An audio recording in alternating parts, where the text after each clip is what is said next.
mengatur hal-hal yang sensitif. Tapi kan tetap harusnya bisa diakali dengan bahasa, misalnya dengan syarat-syarat yang ditentukan di kemudian. Boleh, ini nggak ada tanpa syarat. Karena mereka mengatakan bahwa kita kan nggak mau sampaikan karena itu bla bla bla sensitif. Saya sampaikan juga sama mereka. Harusnya pada waktu akta itu dikirim ke saya, toh itu komunikasi antara kuasa hukum. Kamu nggak pernah ngomong kaitan sama si Chris, nggak pernah ngomong. Harus kamu ngomong sama saya. Jadi kita bikin ini sebenarnya ada hal-hal yang mau dilakukan. Klien kan tidak ngomong, dan saya tidak ngomong. Kenapa udah sekarang bicara masalah syarat dan saya dipaksa untuk memahami? Fair dong. Ya, karena kan kalau memang misalnya sudah pakai syarat komunikasi, dia bilang bahasanya saya bikin 2-3 hari tanpa syarat, tapi sebenarnya tanpa syarat. Ya, bagaimana memformulasikannya harus seperti itu kan? Ketika memang isu kesehatan itu menjadi sesuatu yang penting buat mereka. Tapi faktanya tidak ada pembicaraan itu ke saya berkuasa kemudian pada waktu itu. Dan kemudian saya hari ini berpegang pada akta 39 tersebut dan sudah memegang keyakinan kepada akta 39 tersebut. Lalu kemudian dibilang kita memiliki standar yang benar dalam mengaplikasikan ketentuan. Nah, inilah dari akhirnya mediatornya juga mengatakan selama belum ada perubahan memang inilah yang menjadi aturan bagi kedua belah pihak. Jadi kalau memang misalnya kemudian dulu ada kekhawatiran sama perkawinan, dia ngomong belum bisik-bisik sama saya atau dia WA sama saya. Bagaimana kita merumuskan biar ada syarat itu? Kalau kita nggak menyebutkan sesuatu berkaitan dengan masalah penyakitnya karena sikap sensitif, tapi paling tidak dengan syarat-syarat yang akan ditentukan di kemudian hari, atau dengan syarat-syarat apa bisa diakali. Tapi ini tidak pernah ada pemberitahuan, tidak ada pernah ada permintaan. Kenapa sekarang itu dirubah? Saya tanya sama Ruben, apakah syarat-syarat itu pada waktu setelah perceraian, kamu masih ketemu nggak sama anak? Kan baru sekarang nih masalahnya yang nggak ketemu kan sekarang kan? Pada awal-awal perceraian bisa berkumpul, ada buktinya ada, dan mereka nggak sangka bahwa ada pertemuan itu, ada waktu yang Ruben bersama dengan anak itu. Apakah pada waktu ada syarat? Tidak ada. Loh, jadi kenapa sih harus ada syarat? Kenapa baru dimunculkan hari ini kalau memang itu sesuatu yang menurut dia sudah ada selama masa perkawinan? Ya, karena tidak muncul di dalam akta 39, nggak pernah juga disondingkan ke saya ini sebenarnya, atau dibikin rumus ada syarat-syarat yang ditentukan kemudian. Berarti kan mereka boleh menentukan, tapi kan ini kan tanpa syarat. Nah, terus saya tanya juga, kebiasaan setelah akta 39 itu lahir, apakah pertemuan selama ini sebelum akhirnya tidak bisa bertemu ada syarat? Tidak ada syarat. Lalu kenapa sekarang berubah? Kalau memang berubah, itu kan harus atas dasar kesepakatan bersama. Di sinilah Ruben tidak sepakat. Karena permintaan Ruben tidak banyak. Dia hanya ingin punya waktu kualitas seperti pada waktu ulang tahun. Apa salahnya anak-anak dikirim dengan babysitternya, misalnya seperti itu, untuk hadir di situ merayakan, mengucapkan langsung, tidak harus by WhatsApp ya, ke ayahnya langsung, misalnya seperti itu, seperti waktu dia membawa anak-anak bertemu sebelum umroh, kan bisa saja. Dan itu ketika dia ingin menemui Ruben pada waktu umroh, pada waktu itu tidak ada syarat. Dia nggak bilang saya mau anak-anak mau ngucapin selamat jalan, selamat melaksanakan umroh. Tapi kalau kamu nggak memenuhi syarat ini, kami nggak akan nggak ada tuh. Kenapa sekarang harus ada hal-hal yang seperti itu? Apalagi pada waktu momentum ulang tahun, kan begitu. Jadi inilah yang tadi kami sampaikan. Kami menyampaikan secara normatif. Nggak ada yang membuat kami harus marah, nggak ada yang membuat kami harus khawatir, karena undang-undang itu mengatakan banyak hal tentang apapun yang disampaikan. Ya begitu kira-kira intinya. Cuma masalahnya Ruben kan mengatakan, saya hanya tidak banyak-banyak. Saya hanya ingin punya waktu yang kualitas dengan anak saya seperti pada waktu awal-awal perceraian. Tapi tetap ya karena kekeh dengan ada 1-2 syarat gitu ya, yang juga tidak bisa terima karena baru muncul belakangan. Dan mereka meyakini syarat itu adalah satu keharusan yang harus diterima oleh Ruben. Tapi Ruben mengatakan, ya setelah tadi masing-masing, saya bosan untuk selalu mengatakan iya. selama ini ketika Mas dalam ikatan rumah tangga, ketika dia gitu misalnya ya saya males banyak debat, banyak ribut, saya iyain. Tapi hari ini saya sudah tidak mau mengatakan iya untuk sesuatu yang tidak sesuai dengan hati nurani saya dan tidak sesuai dengan ketentuan yang harusnya ditaati. Bang, kalau hakim mengakui kekuatan hukum dari Akte 39, tadi disampaikan kalau misalkan Sarwenda melanggar kesepakatan itu. Mediator ini kan bukan orang yang menghakimi perkara ini. Dia harus di posisi netral. Jadi dia tidak boleh secara tegas mengatakan kamu telah salah. Tapi dengan dia mengatakan sepanjang belum ada perubahan ya yang disepakati oleh kedua belah pihak, maka betul lah Bang Minola misalnya kayak begitu ya dengan Ruben ketika dia mengacu kepada Akta 39 ini. Sekarang lah saya tawarkan kalau memang mau dirubah, disepakati bersama kita rubah. Persoalannya kan Ruben tidak mau berubah. Karena ini dibuat dengan sadar, dibuat dengan pikiran tenang, tidak dalam ancaman, notaris. Apa yang membuat perjanjian ini harus dirubah? Hanya oleh karena keinginan satu orang saja, kan seperti ini. Nah, jadi mediator kan nggak bisa paksa, karena dia kan bukan orang yang mengadili perkara ini dan mengatakan kamu sudah salah, nggak bisa. Cuma dia mengatakan ya sudah benar dong, artinya kita mengacunya harus pada Akta 39. Di sini kan sudah dikatakan 2-3 hari berkumpul dan nggak ada syarat di bawahnya. Nah, kalau sekarang mau dibikin syarat ya kan harus direnvoy atau di adendum. Adendum kan harus kesepakatan kedua belah pihak, kan nggak bisa satu pihak memaksakan keinginannya. Ya, nggak bisa juga dengan suara keras kemudian kita berpikir bahwa orang itu harus mengikuti apa yang kita inginkan. Nggak bisa, ini bukan suara keras, bukan suara lantang, tapi ini bicara mengenai masalah azas kepatutan. Ya, kan di hukum itu juga ada yang namanya kepatutan umum yang berlaku. Artinya ada hal yang harus nggak boleh dilanggar. Normanya seperti itu. Kan ada kepatutannya ya, nggak boleh dong kamu di tengah jalan ingin merubah sesuatu dan itu hanya berdasarkan keinginan dan pola pikirmu sendiri. Meskipun kau mengajukan banyak alasan berdasarkan undang-undang yang kau ajukan, kami juga punya alasan untuk tidak menerima itu dengan berbagai macam aturan dan undang-undang. Kan nggak ada ketemunya. Maka mediasi itu gagal. Tapi mediasi itu gagal karena pihak sana tidak ingin merealisasikan apa yang diatur dalam Akta 39 yang menyatakan 2-3 hari berkumpul tanpa syarat, mereka ingin dengan syarat. Ya, artinya memang dari pihak sana yang Sekali lagi, sepertinya seperti apa akhirnya menuju ke persidangan. Ya, mediasi itu gagal kan ketika para prinsipal ini kan tetap ketetapan dengan apa yang mereka inginkan.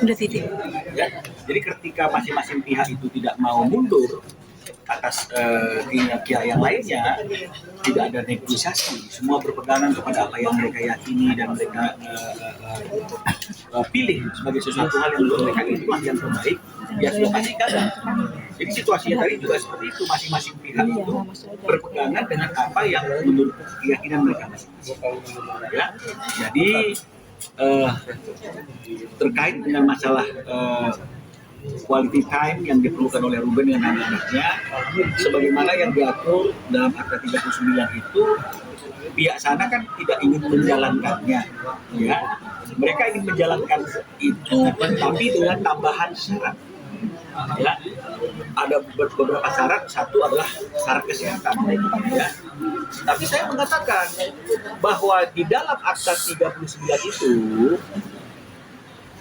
tidak mengatur tentang adanya syarat. Harusnya kan bisa pertemuan ini bla bla bla bla dengan syarat-syarat yang akan ditentukan kemudian, boleh. Berarti ada syarat. Atau misalnya dengan syarat kesehatan. Kesehatan kan bisa bapaknya nggak lagi flu, kan bisa. Nggak usah menyebutkan spesifik penyakitnya. Tapi ini tidak ada sama sekali syarat-syarat yang dituangkan dalam perjanjian yang disepakati oleh para pihak dengan sadar keinginan bebas tanpa tekanan dan dibuat dalam akta notaris. Kenapa sekarang ada syarat? Ya, dan saya juga tadi bertanya sama Ruben, setelah perceraian, setelah Akta 39 itu ditandatangani, bertemu nggak dengan anak-anak? Bertemu. Ada syarat apa tidak? Tidak. Jadi syarat itu baru dimunculkan sekarang. Ya, ini yang menjadi pertanyaan saya. Nah, lalu si pihak sana mengatakan, ini Bang Minola double standar ini. karena seharusnya bla bla bla bla. Hakim mediatornya mengatakan, loh jangan melebar, karena kita konsepnya adalah mengenai masalah hak asuh anak. Kembali ke poin yang pasalnya saya tunjukkan tentang bagaimana pengaturan dalam materi itu anak-anak bertemu dengan ayahnya. Jadi tidak boleh bicara yang lain karena memang fokusnya di situ. Jadi ditarik lagi ke situ. Nah, mereka mengatakan bahwa dulu sebenarnya kita nggak mau cantumkan karena kami tidak mau ada kata-kata yang sensitif dalam perjanjian. Saya bilang, kalaupun tidak mau kau cantumkan itu dalam perjanjian, kita ada komunikasi antar kuasa hukum. Seharusnya ketika draft itu yang dibuat oleh notarisnya dia disampaikan ke Ruben dan disampaikan ke saya dan saya ada komunikasi dengan kuasa hukumnya sebut kenapa sih ada revisi, dia harusnya bisa berbisik dengan saya, Bang itu kita tidak bikin syarat tapi sebenarnya ada kondisi yang seperti ini, maka saya akan memberikan masukan. Tapi ini tidak ada sama sekali informasi apapun terkait dengan masalah yang sekarang mereka berkuar-kuar tentang kesehatan. Sementara durasi yang mereka sebut itu bahwa dicurigai ada penyakit itu masa-masa perkawinan. Tapi pada waktu pembuatan akta mereka tidak bicara tentang kesehatan. Ya, menyinggungnya ke saya pun tidak. Jadi saya bilang sama mediatornya, bagaimana saya dalam menegakkan hukum dalam perkara ini mempertimbangkan mengenai masalah syarat itu kalau di dalam akta ini tidak pernah disebutkan. Saya juga nggak pernah diberitahu. Kalau misalnya kuasa hukum sana tahu, berarti dia tidak menginformasikan juga itu ke saya. Berarti ini cacat hukum tersembunyi. Ya, jadi ini yang tadi terjadi. Pihak sana juga nggak bisa membantah karena memang mereka tidak pernah kasih info ke saya dan saya tidak pernah tahu ada hal-hal seperti itu. Saya kan sudah dikasih tahu masalah kesehatan. Jadi tolong jangan diulang lagi pertanyaan yang sudah ditanyakan. Sebenarnya Wenda itu memperbolehkan ayahnya untuk bergaul dengan anak-anak, tapi ada aturan kesehatan lain itu tidak. Ya dasarnya apa? Tidak memperbolehkan. Sorry. Mereka tidak mau menyebutkan karena kesehatan yang memang mereka tidak mau menyebutkan penyakitnya apa. Saya kan juga nggak menyebutkan penyakitnya apa. Ada saya sebut penyakit? Tidak ada. Saya kan cuma bilang bahwa kalau memang ada isu kesehatan, maka isu kesehatan itu harus dituangkan dalam akta. Ya, oke. Dia tidak menyebutkan, tapi dia memberikan info seperti ini, Pak. Kita tidak perlu sebut lah, kan itu sudah beredar ketika di WA chat yang itu. Ya udah, jadi saya juga bicara tentang kesehatan. Apapun penyakitnya, kalau misalnya memang ada penyakit yang kita khawatirkan itu akan membahayakan anak-anak, dan karena peristiwa itu terjadi dalam perkawinan, harusnya ketika bercerai diatur nggak dalam aspek logika saja kita diatur nggak? Diatur. Kalau memangnya begitu cemas dan khawatirnya, ada kata-kata 2-3 hari berkumpul dengan ayahnya dan dia cemas-cemasnya seperti hari ini, dia minta nggak ada syarat itu dalam perjanjian? Harusnya minta. Kalaupun tidak ingin dicantumkan penyakitnya, dia harusnya ngomong sama saya. Kuasa hukum harus ngomong sama saya, Bang bagaimana? Ada kondisi klien saya seperti ini, dia mau seperti ini. Pasti saya akan mengusulkan ada kata-kata dengan syarat-syarat yang ditentukan di kemudian hari bisa. Dengan syarat-syarat masing-masing pihak dalam keadaan yang sehat walafiat bisa. Karena flu juga akan memberikan penularan. Nah, tapi kan ini tidak pernah ada isu itu. Dan setelah perceraian pun, Ruben masih bisa bertemu dan berkumpul bersama dengan anak-anaknya tanpa syarat. Tapi sekarang ada syarat itu. Ya jelas. Apakah ini dibikin-bikin untuk agar mengulur-ulur anak-anak tidak dengan bapak? Saya tidak tahu apa pertimbangannya, tapi yang saya tahu adalah apa yang tertuang dalam aturan. Ya. Kalau memang yang tertuang dalam akta 39 itu adalah seperti itu, maka marilah kita mentaati hal-hal yang seperti itu. Kecuali masing-masing pihak sepakat untuk merubah. Masalahnya kan Ruben tidak sepakat untuk membuat perubahan itu dengan dicantumkan syarat. Masa ayah mau bertemu anaknya itu adalah pakai syarat? Kan itu pertanyaannya. Nah, jadi oleh karena masing-masing pihak bertahan dengan keyakinan mereka masing-masing, maka tentu tidak bisa didamaikan. Mediasi ini harus dinyatakan gagal. Jadi ada mengacu untuk keadilan ya, Mas? Oh iya, karena begitu mediasi ini gagal, maka sidang berikutnya adalah sidang di perkara pokok dengan majelis hakim yang sudah ditunjuk untuk menangani. Sekarang tanggal berapa, Mas? Dipanggil nanti dalam panggilan sidang, kita kan mediator harus membuat laporan kepada hakim majelis hakim di perkara pokoknya, kemudian disesuaikan dengan jadwal waktunya sidang waktu hakimnya, baru akan ada panggilan. Bang, perihal audit kan mereka siap mengatakan tapi mereka juga minta audit ke kesehatan, Bang. Sekarang seperti ini misalnya, ketemu anak aja belum? Betul tidak? Jadi jangan dicampur aduk. Kalau masalah uang ini, sudah mereka nikmati belum? Sudah mereka terima belum? Jadi kalau sesuatu yang sudah mereka nikmati dan mereka terima, wajar nggak kita minta auditnya? Tapi kalau sesuatu yang belum kita terima, apa yang mau diaudit? Selama ini ketika anak-anak bertemu, ada nggak riwayat yang mereka bisa buktikan? Anak-anaknya jadi sakit, jadi lemah kondisinya, ada nggak fakta itu? Nah, artinya kan kenapa tidak dilaksanakan dulu apa yang diatur dalam Matrix 39, mempertemukan anak-anak ini dengan ayahnya, dan kemudian setelah itu kalau memang ada hal-hal yang dikhawatirkan kemudian diminta dengan santun, jadi tidak sana mungkin akan diterima. Jadi jangan dibilang siap, tapi kami akan siap. Apa dia pikir kita takut nih untuk artinya itu menunjukkan hasil kesehatannya di Ruben? Juga nggak takut, kita sudah membangun publik, apapun komentar publik berani loh menunjukkan ini hasil tes saya. Jadi nggak ada yang kita khawatirkan. Tapi kan nggak wajar kalau misalnya ketemu aja belum, dia sudah minta audit kesehatan. Sementara ini sudah bertahun-tahun dia nikmati. Ya wajar dong. Ketika dia melakukan audit atas pemakaian uang itu, ya nggak apa-apa kalau Ruben mau ketemu sama anaknya dan dia setuju ada syarat misalnya, ya dia penuhi. Tapi kalau nggak dia penuhi, biarkan nanti majelis dan memutuskan. Tapi yang paling tidak harus bisa dibedakan permintaan sesuatu yang belum pernah diterima oleh Ruben haknya dengan ini sudah dinikmati bertahun-tahun. Mana yang lebih logis? Audit terhadap pengguna uang yang sudah bertahun-tahun dengan nilai yang fantastis, atau audit pemeriksaan kesehatan yang sementara kita nggak pernah ketemu sama anak itu? Mana yang lebih fair? Mana yang lebih harus dikedepankan? Bang, sepertinya dari pihak sana merasa ketakutan sekali kalau untuk anak-anak ketemu sama bapak. Ada seperti itu nggak sih? Itu juga yang tadi disampaikan oleh Ruben. Karena anak yang paling kecil ini kan cuma ceplos-ceplos. Jadi khawatir kalau misalnya tanpa pengawasan, tanpa ini kan dia selalu kan dari kesehatan kan selalu ingin didampingi oleh dia sebagai ibunya kan harusnya kan ada quality time lah mereka bertiga kan begitu. Toh ini anak sama lu terus sama ini, tinggalnya juga sama lu apa sih gitu.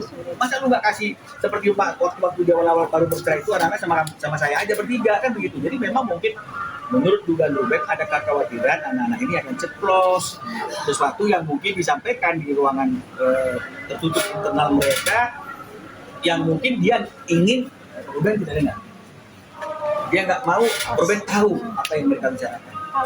Jadi ada sih kekhawatiran ke arah sana. Ya, karena kan ini kan sama seperti Ruben ngomong di Brownies ketika dia berkunjung melayat ya ketika ada kemalangan dan esoknya dia masih boleh loh ngantar anak-anak ke sekolah tanpa syarat ya. Kemudian anak-anak itu ngomong misalnya menurut Ruben yang di acara ininya dia, apa ini pencitraan? Pernah dengar kan? Ya. Apa ini pencitraan ya? Datang melayat. Nah, ini kan ceplosan anak kecil. Jadi dia khawatir kalau misalnya kemudian tanpa pendampingan, tanpa pengawasan, tanpa syarat-syarat yang dibuat seperti itu dan akhirnya memudahkan anak-anak ini berkumpul sama ayahnya, anak-anak ini pasti akan ngomong-ngomong tentang sesuatu yang mungkin ingin dirahasiakan. Mungkin loh ya. Nah, jadi ini yang mungkin kemungkinan yang paling besar. Kalau tadi kan sempat di dalam kabarnya ada sedikit perdebatan Bang antara kedua pihak. Seperti apa sih Bang? Perdebatannya semalam tuh, siapa dengan siapa? Dan sama Weda. Oh, nggak ada perdebatan. Ruben diam. Ruben hanya bicara ketika dia diberikan kesempatan untuk berbicara. Saya juga seperti itu. Tapi ketika kuasa hukumnya S berbicara dan kemudian saya udah waktunya untuk menyampaikan pendapat, maka saya menyampaikan pendapat saya terkait dengan masalah Akta 39 itu. Nah, kemudian secara mendadak S bangkit langsung tuding saya Bapak gitu. Bayangkan kalau Bapak punya anak perempuan tuh. Saya bilang ya, Anda tenang. Anda duduk. Anda nggak boleh mengintervensi saya berbicara. Kalau ini masih ada berbicara dan saya masih di sini berbicara tentang hukum. Dia sendiri yang bilang ini tentang hukum bukan tentang perasaan. Betul tidak? Ingat? Tapi tadi dia ngomong, bayangkan bagaimana perasaan kok bicara perasaan? Dia sendiri yang ngomong kemarin ini bukan masalah perasaan, tapi masalah hukum. Ketika saya bicara masalah hukum, yang mengintervensi dan makanya saya bilang kalau yang intervensi saya, kamu duduk. Dan dia duduk. Ya karena nggak boleh. Artinya itu kita mengintervensi orang, kita harus belajar untuk mendengar juga.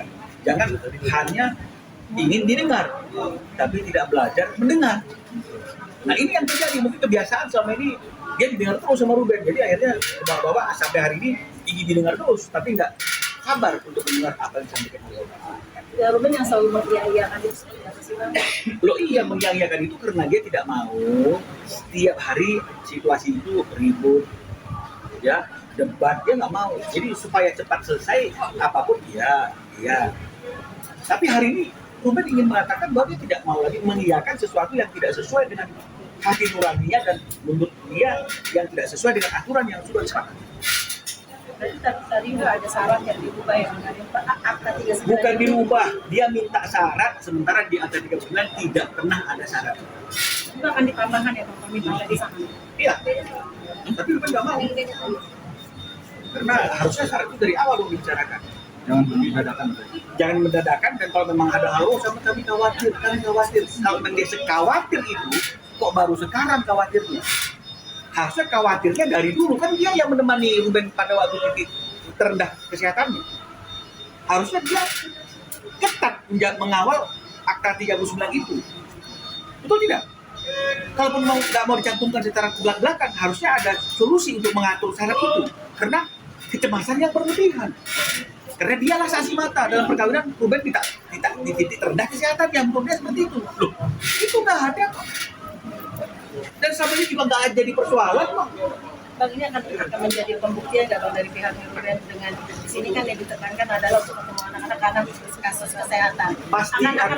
Pasti akan jadi pembuktian karena kan mereka mendalilkan sesuatu kan, tapi mereka kan wajib membuktikan hal itu. Dari pihak Ruben juga akan memberikan bukti itu. Oh sudah pasti. Makanya saya katakan, kalau memang ingin buka-buka di pengadilan, ayo dong kita buka di pengadilan. Jangan setiap ngomong kesehatan, Jangan begitu. Bukan kami takut, karena ini akan berdampak juga kepada anak-anak, gitu loh. Ada penyakit yang serius. Kemarin sudah lihat nggak non reaktif? Berarti sudah toh? Sudah kan? Nah sekarang makanya saya bilang, pilih aja nih. dia juga tunjukkan dong publik apa hasilnya. Karena bagaimanapun dia pernah hidup bersama dalam perkawinan. Kalau hasilnya juga adalah non reaktif, mana persoalannya? Berarti audit ini adalah permintaan misalnya kalau mau audit dari segi keuangan, audit dulu kesehatan gitu. Oh nggak bisa. Kesehatan itu kan kalau misalnya udah ketemu sama anaknya, masa kamu harus bayar sesuatu yang tidak pernah kamu makan? Tapi kalau audit keuangan kan ini sudah bertahun-tahun kau nikmati. Pertanggungjawabkan dong. Jadi jangan berkilah. Tapi akan buktikan jika ini itu kan sama aja. Artinya lu nggak berani buktikan ini masalah penggunaan uang itu, karena lu masih pakai syarat lagi. Ini kan sama aja. Saya izinkan, tapi itu adalah bahasa lain tidak mengizinkan. Kan saya sudah bilang. Satu lagi yang dirinya Batu dong. bebas yang berdiri. Ini. Enggak. Bang, tadi kan juga katanya Wenda juga sudah Bahasanya adalah boleh, tapi pakai syarat. Karena pada waktu di pertemuan itu nggak ada syarat itu.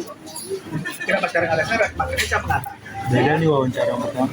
mengizinkan, tapi dengan syarat itu adalah bahasa lain tidak mengizinkan. Udah.